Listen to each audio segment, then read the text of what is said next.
Good evening, and welcome to Boring Books for Bedtime. I hope tonight's installment provides all the boredom your busy brain needs to quiet down and let you get some sleep for once. So lie back, adjust your volume, take a nice deep breath, and off we go. This evening's boring book is a bit of a mind bender, so try not to think about it too hard. This evening we're reading The Problems of Philosophy by Bertrand Russell, published by the Home University Library, 1912. Let's begin. Preface. In the following pages, I have confined myself in the main to those problems of philosophy in regard to which I thought it possible to say something positive and constructive, since merely negative criticism seemed out of place. For this reason, theory of knowledge occupies a larger space than metaphysics in the present volume, and some topics much discussed by philosophers are treated very briefly, if at all. I have derived valuable assistance from unpublished writings of G.E. Moore and J.M. Keynes, from the former as regards the relations of sense data to physical objects, and from the latter as regards probability and induction. I have also profited greatly by the criticisms and suggestions of Professor Gilbert Murray. Chapter 1. Appearance and Reality. Is there any knowledge in the world which is so certain that no reasonable man could doubt it? This question, which at first sight might not seem difficult, is really one of the most difficult that can be asked. When we have realized the obstacles in the way of a straightforward and confident answer, we shall be well launched on the study of philosophy. For philosophy is merely the attempt to answer such ultimate questions, not carelessly and dogmatically as we do in ordinary life and even in the sciences, but critically, after exploring all that makes such questions puzzling, and after realizing all the vagueness and confusion that underlie our ordinary ideas.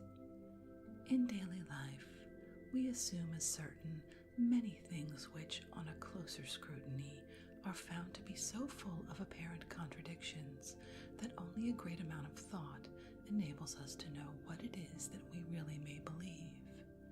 In the search for certainty, it is natural to begin with our present experiences, and in some sense, no doubt, knowledge is to be derived from them. But any statement as to what it is that our immediate experiences make us know is very likely to be wrong. It seems to me that I am now sitting in a chair at a table of a certain shape, on which I see sheets of paper with writing or print. By turning my head, I see out of the window buildings and clouds and the sun. I believe that the sun is about 93 million miles from the earth, that it is a hot globe many times bigger than the earth, that owing to the earth's rotation, it rises every morning and will continue to do so for an indefinite time in the future. I believe that if any other normal person comes into my room, he will see the same chairs and tables and books and papers as I see, and that the table which I see is the same as the table which I feel pressing against my arm. All this seems to be so evident as to be hardly worth stating, except in answer to a man who doubts whether I know anything. Yet all this may be reasonably doubted, and all of it requires much careful discussion before we can be sure that we have stated it in a form that is wholly true. To make our difficulties plain, let us concentrate attention on the table. To the eye, it is oblong, brown, and shiny. To the touch, it is smooth and cool and hard. When I tap it, it gives out a wooden sound. Anyone else who sees and feels and hears the table will agree with this description, so that it might seem as if no difficulty would arise. But as soon as we try to be more precise, our troubles begin. Although I believe that the table is really of the same color all over, the parts that reflect the light look much brighter than the other parts, and some parts look white because of reflected light. I know that if I move, the parts that reflect the light will be different, so that the apparent distribution of colors on the table will change. It follows that if several people are looking at the table at the same moment, no two of them will see exactly the same distribution of colors, because no two can see it from exactly the same point of view. And any change in the point of view makes some change in the way the light is reflected.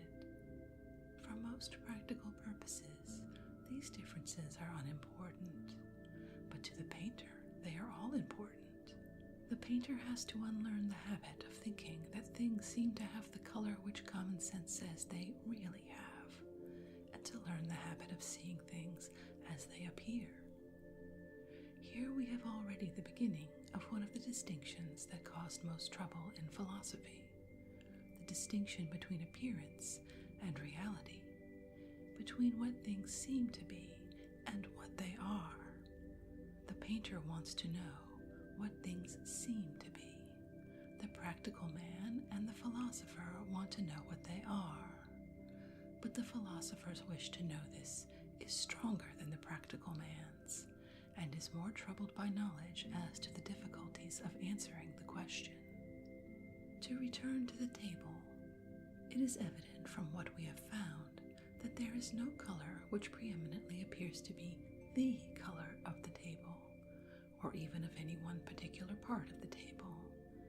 It appears to be of different colors from different points of view, and there is no reason for regarding some of these as more really its color than others. And we know that even from a given point of view, the color will seem different by artificial light, or to a colorblind man, or to a man wearing blue spectacles, while in the dark there will be no color at all, though to touch and hearing the table will be unchanged. This color is not something which is inherent in the table, but something depending upon the table and the spectator and the way the light falls on the table. When, in ordinary life, we speak of the color of the table, we only mean the sort of color which it will seem to have to a normal spectator from an ordinary point of view under usual conditions of light. But the other colors which appear under other conditions have just as good a right to be considered real, and therefore, to avoid favoritism, we are compelled to deny that in itself the table has any one particular color. The same thing applies to the texture. With the naked eye, one can see the grain, but otherwise the table looks smooth and even. If we looked at it through a microscope, we should see roughnesses and hills and valleys and all sorts of differences that are imperceptible to the naked eye. Which of these is the real table? We are naturally tempted to say that what we see through the microscope is more real, but that in turn would be changed by a still more powerful microscope. If then we cannot trust what we see with the naked eye, why should we trust what we see through a microscope? Thus again, the confidence in our senses with which we began deserts us. The shape of the table is no better. We are all in the habit of judging as to the real shapes of things, and we do this so unreflectingly that we come to think we actually see the real shapes. But in fact, as we all have to learn if we try to draw, a given thing looks different in shape from every different point of view. If our table is really rectangular, it will look from almost all points of view as if it had two acute angles and two obtuse angles. If opposite sides are parallel, they will look as if they converged to a point away from the spectator. If they are of equal length, they will look as if the nearer side were longer. All these things are not commonly noticed in looking at a table, because experience has taught us to construct the real shape from the apparent shape, and the real shape is what interests us as practical men. But the real shape is not what we see. It is something inferred from what we see. And what we see is constantly changing in shape as we move about the room, so that here again the senses seem not to give us the truth about the table itself, but only about the appearance of the table. Similar difficulties arise when we consider the sense of touch. It is true that the table always gives us a sensation of hardness, and we feel that it resists pressure.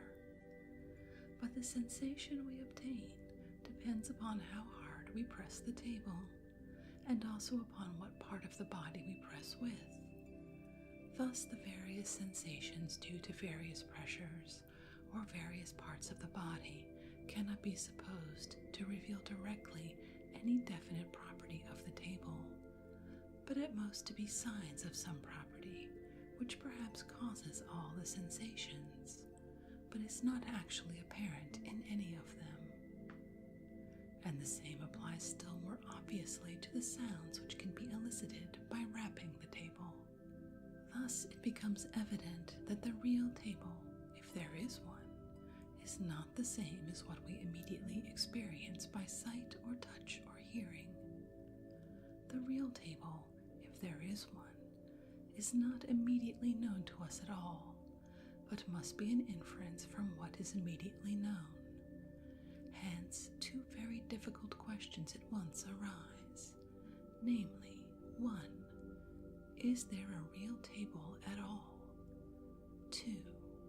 If so, what sort of object can it be? It will help us in considering these questions to have a few simple terms of which the meaning is definite and clear. Let us give the name of sense data to the things that are immediately known in sensation, such things as colors, sounds, smells, hardnesses, roughnesses, and so on. We shall give the name sensation to the experience of being immediately aware of these things. Thus, whenever we see a color, we have a sensation of the color, but the color itself is a sense datum, not a sensation. The color is that of which we are immediately aware, and the awareness itself is the sensation. It is plain that if we are to know anything about the table, it must be by means of the sense data: brown color, oblong shape, smoothness, etc., which we associate with the table. But, for the reasons which have been given, we cannot say that the table is the sense data, or even that the sense data are directly properties of the table. Thus a problem arises as to the relation of the sense data to the real table, supposing there is such a thing. The real table, if it exists, we will call a physical object. Thus we have to consider the relation of sense data to physical objects. The collection of all physical objects is called matter. Thus our two questions may be restated as follows. Is there any such thing as matter? If so, what is its nature? The philosopher who first brought prominently forward the reasons for regarding the immediate objects of our senses as not existing independently of us was Bishop Berkeley, 1685 to 1753. His Three Dialogues between Hylas and Philonous, in opposition to skeptics and atheists, undertake to prove that there is no such thing as matter at all, and that the world consists of nothing but minds and their ideas. Hylas has hitherto believed in matter, but he is no match for Philonous, who mercilessly drives him into contradictions and paradoxes, and makes his own denial of matter seem, in the end, as if it were almost common sense. The arguments employed are of very different value. Some are important and sound, others are confused or quibbling, but Berkeley retains the merit of having shown that the existence of matter is capable of being denied without absurdity, and that if there are any things that exist independently of us, they cannot be the immediate objects of our sensations. There are two different questions involved when we ask whether matter exists, and it is important to keep them clear. We commonly mean by matter something which is opposed to mind, something which we think of as occupying space and is radically incapable of any sort of thought or consciousness. It is chiefly in this sense that Berkeley denies matter. That is to say, he does not deny that the sense data which we commonly take as signs of the existence of the table are really signs of the existence of something independent of us. But he does deny that this something is non-mental, that it is neither mind nor ideas entertained by some mind. He admits that there must be something which continues to exist when we go out of the room or shut our eyes, and that what we call seeing the table does really give us reason for believing in something which persists even when we are not seeing it. But he thinks that this something cannot be radically different in nature from what we see, and cannot be independent of seeing altogether, though it must be independent of our seeing. He is thus led to regard the real table as an idea in the mind of God. Such an idea has the required permanence and independence of ourselves, without being, as matter would otherwise be, something quite unknowable, in the sense that we can only infer it and can never be directly and immediately aware of it. Other philosophers since Berkeley have also held that, although the table does not depend for its existence upon being seen by me, it does depend upon being seen or otherwise apprehended in sensation by some mind, not necessarily the mind of God, but more often the whole collective mind of the universe. This they hold, as Berkeley does, chiefly because they think there can be nothing real, or at any rate, nothing known to be real except minds and their thoughts and feelings. We might state the argument by which they support their view in some such way as this. Quote, "Whatever can be thought of is an idea in the mind of the person thinking of it.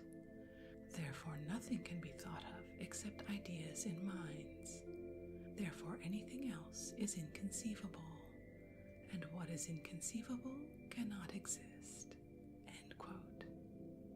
Such an argument, in my opinion, is fallacious, and of course those who advance it do not put it so shortly or so crudely, but whether valid or not, the argument has been very widely advanced in one form or another, and very many philosophers, perhaps a majority, have held that there is nothing real except minds and their ideas. Such philosophers are called idealists. When they come to explaining matter, they either say, like Berkeley, that matter is really nothing but a collection of ideas, or they say, like Leibniz, 1646 to 1716, that what appears as matter is really a collection of more or less rudimentary minds. But these philosophers, though they deny matter as opposed to mind, nevertheless, in another sense, admit matter. It will be remembered that we asked two questions, namely 1, is there a real table at all? 2, if so, what sort of object can it be? Now both Berkeley and Leibniz admit that there is a real table, but Berkeley says it is certain ideas in the mind of God, and Leibniz says it is a colony of souls. Thus both of them answer our first question in the affirmative, and only diverge from the views of ordinary mortals in their answer to our second question. In fact, almost all philosophers seem to be agreed that there is a real table. They almost all agree that, however much our sense data, color, shape, smoothness, etc., may depend upon us, yet their occurrence is a sign of something existing independent of us, something differing perhaps completely from our sense data, and yet to be regarded as causing those sense data whenever we are in a suitable relation to the real table. Now, obviously, this point in which the philosophers are agreed, the view that there is a real table, whatever its nature may be, is vitally important, and it will be worthwhile to consider what reasons there are for accepting this view before we go on to the further question as to the nature of the real table.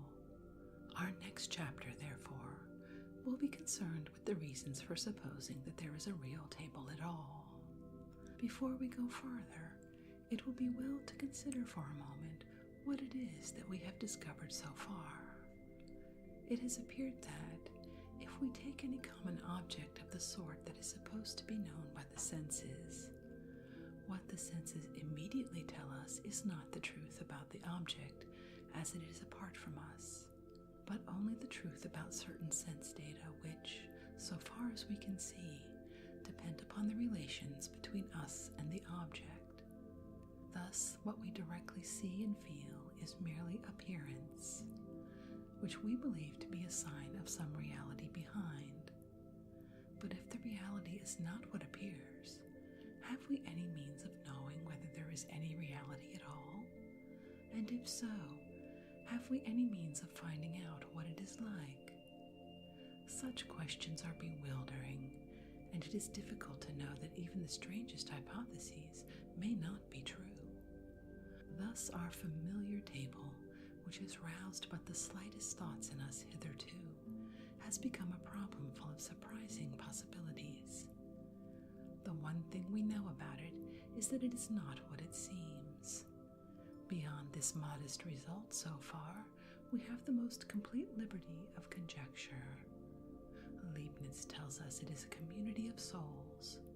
Berkeley tells us it is an idea in the mind of God.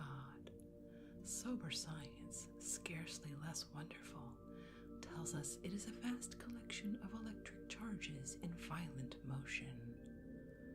Among these surprising possibilities, doubt suggests that perhaps there is no table at all. Philosophy, if it cannot answer so many questions as we could wish, has at least the power of asking questions which increase the interest of the world and show the strangeness and wonder lying just below the surface, even in the commonest things of daily life. Chapter 2: The Existence of Matter. In this chapter, we have to ask ourselves whether, in any sense at all, there is such a thing as matter. Is there a table which has a certain intrinsic nature and continues to exist when I am not looking? Or is the table merely a product of my imagination, a dream table in a very prolonged dream? This question is of the greatest importance. For if we cannot be sure of the independent existence of objects, we cannot be sure of the independent existence of other people's bodies, and therefore still less of other people's minds, since we have no grounds for believing in their minds except such as are derived from observing their bodies. Thus, if we cannot be sure of the independent existence of objects, we shall be left alone in a desert. It may be that the whole outer world is nothing but a dream, and that we alone exist. This is an uncomfortable possibility, but although it cannot be strictly proved to be false, there is not the slightest reason to suppose that it is true. In this chapter, we have to see why this is the case. Before we embark upon doubtful matters, let us try to find some more or less fixed point from which to start. Although we are doubting the physical existence of the table, we are not doubting the existence of the sense data which made us think there was a table. We are not doubting that, while we look, a certain color and shape appear to us, and while we press, a certain sensation of hardness is experienced by us. All this, which is psychological, we are not calling in question.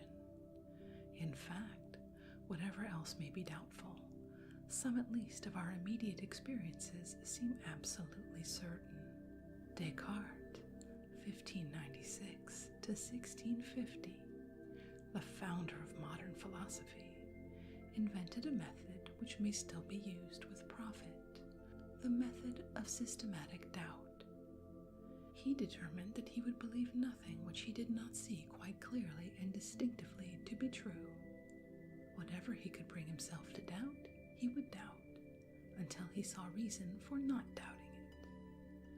By applying this method, he gradually became convinced that the only existence of which he could be quite certain was his own. He imagined a deceitful demon who presented unreal things to his senses in a perpetual phantasmagoria. It might be very improbable that such a demon existed, but still it was possible, and therefore doubt concerning things perceived by the senses was possible. But doubt concerning his own existence was not possible, for if he did not exist, no demon could deceive him. If he doubted, he must exist. If he had any experiences whatever, he must exist. Thus his own existence was an absolute certainty to him. I think, therefore I am, he said. And on the basis of this certainty, he set to work to build up again the world of knowledge which his doubt had laid in ruins. By inventing the method of doubt, and by showing that subjective things are the most certain, Descartes performed a great service to philosophy, and one which makes him still useful to all students of the subject. But some care is needed in using Descartes' argument. I think, therefore I am, says rather more than is strictly certain. It might seem as though we were quite sure of being the same person today as we were yesterday, and this is no doubt true in some sense.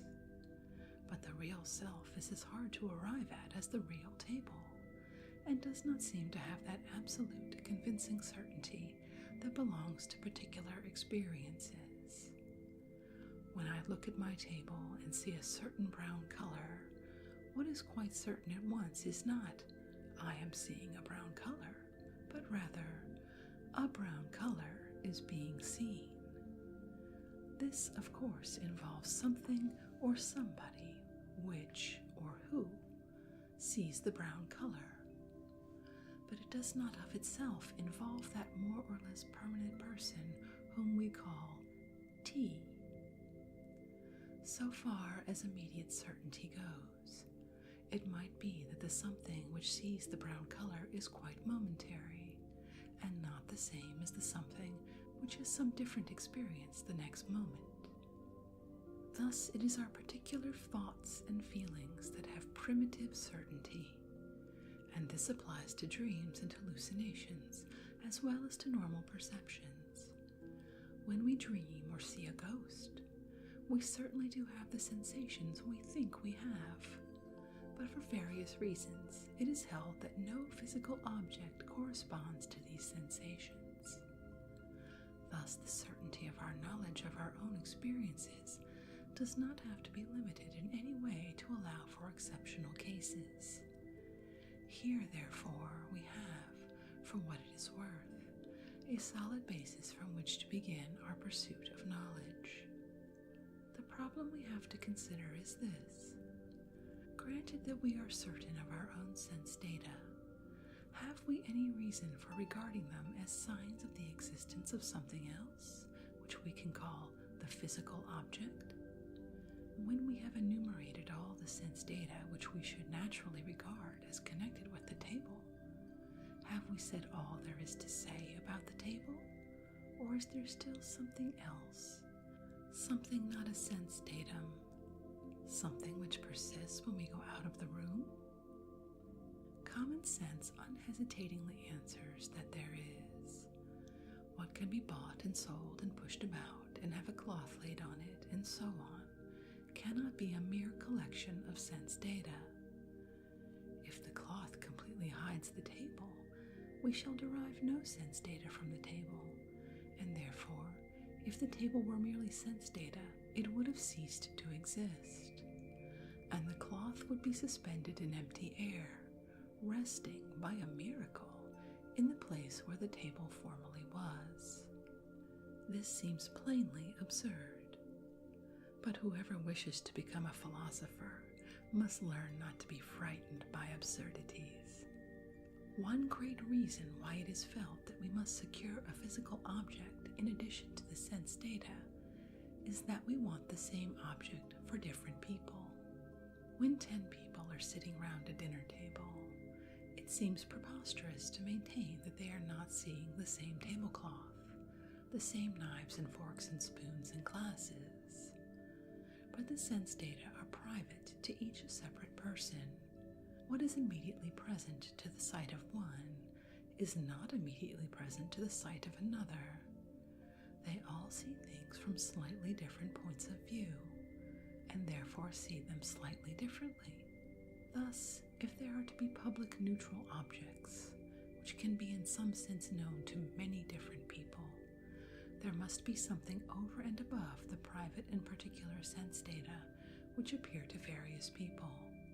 What reason, then, have we for believing that there are such public neutral objects?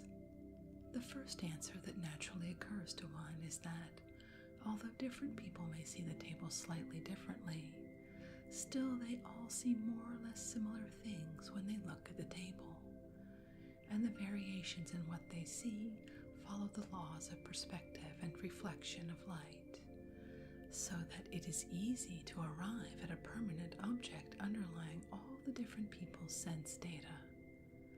I bought my table from the former occupant of my room. I could not buy his sense data, which died when he went away, but I could and did buy the confident expectation of more or less similar sense data. Thus it is the fact that different people have similar sense data, and that one person in a given place at different times has similar sense data, which makes us suppose that over and above the sense data there is a permanent public object which underlies or causes the sense data of various people at various times. Now, insofar as the above considerations depend upon supposing that there are other people besides ourselves, they beg the very question at issue. Other people are represented to me by certain sense data, such as the sight of them or the sound of their voices, and if I had no reason to believe that there were physical objects independent of my sense data, I should have no reason to believe that other people exist except as part of my dream. Thus, when we are trying to show that there must be objects independent of our own sense data, we cannot appeal to the testimony of other people, since this testimony itself consists of sense data and does not reveal other people's experiences unless our own sense data are signs of things existing independently of us. We must therefore, if possible, find in our own purely private experiences characteristics which show or tend to show that there are in the world things other than ourselves and our private experiences. In one sense, it must be admitted that we can never prove the existence of things other than ourselves and our experiences. No logical absurdity results from the hypothesis that the world consists of myself and my thoughts and feelings and sensations, and that everything else is mere fancy. In dreams, a very complicated world may seem to be present, and yet on waking we find it was a delusion. That is to say, we find that the sense data in the dream do not appear to have corresponded with such physical objects as we should naturally infer from our sense data. It is true that when the physical world is assumed, it is possible to find physical causes for the sense data in dreams. A door banging, for instance, may cause us to dream of a naval engagement. But although in this case there is a physical cause for the sense data, there is not a physical object corresponding to the sense data in the way in which an actual naval battle would correspond. There is no logical impossibility in the supposition that the whole of life is a dream in which we ourselves create all the objects that come before us. But although this is not logically impossible, there is no reason whatever to suppose that it is true, and it is in fact a less simple hypothesis, viewed as a means of accounting for the facts of our own life, than the common sense hypothesis that there really are objects independent of us, whose actions on us causes our sensations. The way in which simplicity comes in from supposing that there really are physical objects is easily seen. If the cat appears at one moment in one part of the room, and at another in another part, it is natural to suppose that it has moved from the one to the other, passing over a series of intermediate positions. But if it is merely a set of sense data, it cannot have ever been in any place where I did not see it. Thus, we shall have to suppose that it did not exist at all while I was not looking, but suddenly sprang into being in a new place. If the cat exists whether I see it or not, we can understand from our own experience how it gets hungry between one meal and the next. But if it does not exist when I am not seeing it, it seems odd that appetite should grow during non-existence as fast as during existence. And if the cat consists only of sense data, it cannot be hungry, since no hunger but my own can be a sense datum to me. Thus the behavior of the sense data, which represent the cat to me, though it seems quite natural when regarded as an expression of hunger, becomes utterly inexplicable when regarded as mere movements and changes of patches of color, which are as incapable of hunger as a triangle is of playing football. But the difficulty in the case of the cat is nothing compared to the difficulty in the case of human beings. When human beings speak, that is, when we hear certain noises which we associate with ideas, and simultaneously see certain motions of lips and expressions of face, it is very difficult to suppose that what we hear is not the expression of a thought, as we know it would be if we emitted the same sounds. Of course, similar things happen in dreams, where we are mistaken as to the existence of other people. But dreams are more or less suggested by what we call waking life, and are capable of being more or less accounted for on scientific principles if we assume that there really is a physical world. Thus, every principle of simplicity urges us to adopt the natural view that there really are objects other than ourselves and our sense data which have an existence not dependent upon our perceiving them. Of course, it is not by argument that we originally come by our belief in an independent external world. We find this belief ready in ourselves as soon as we begin to reflect. It is what may be called an instinctive belief. We should never have been led to question this belief, but for the fact that, at any rate in the case of sight, it seems as if the sense datum itself were instinctively believed to be the independent object, whereas argument shows that the object cannot be identical with the sense datum. This discovery, however, which is not at all paradoxical in the case of taste and smell and sound, and only slightly so in the case of touch, leaves undiminished our instinctive belief that there are objects corresponding to our sense data. Since this belief does not lead to any difficulties, but on the contrary tends to simplify and systematize our account of our experiences, there seems no good reason for rejecting it. We may therefore admit, though with a slight doubt derived from dreams, that the external world does really exist, and is not wholly dependent for its existence upon our continuing to perceive it.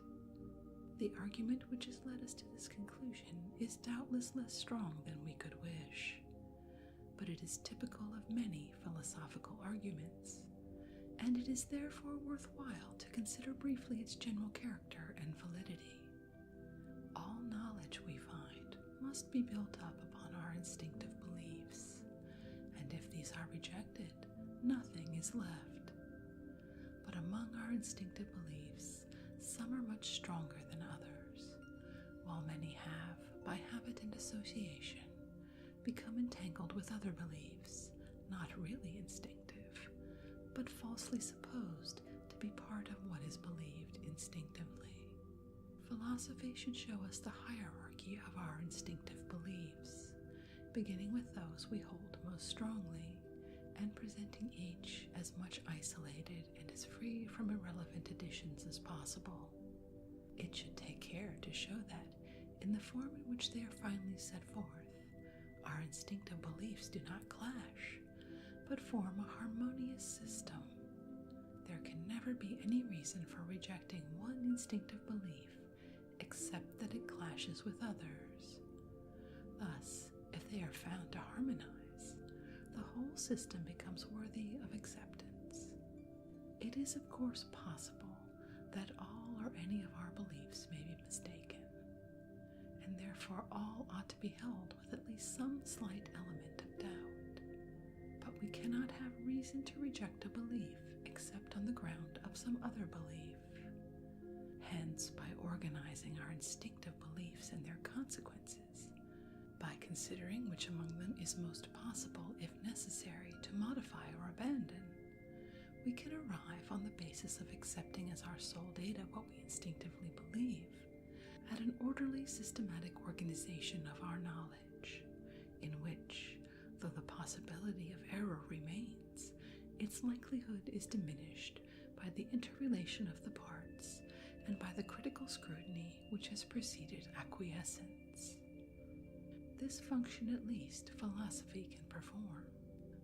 Most philosophers, rightly or wrongly, believe that philosophy can do much more than this, that it can give us knowledge not otherwise attainable concerning the universe as a whole, and concerning the nature of ultimate reality.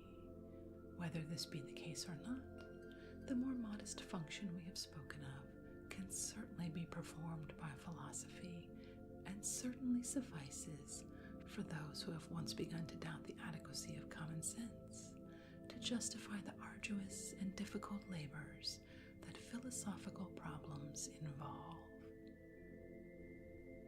Well, my goodness, The Problems of Philosophy by Bertrand Russell certainly gave us a lot to think about, so I think we'll stop there.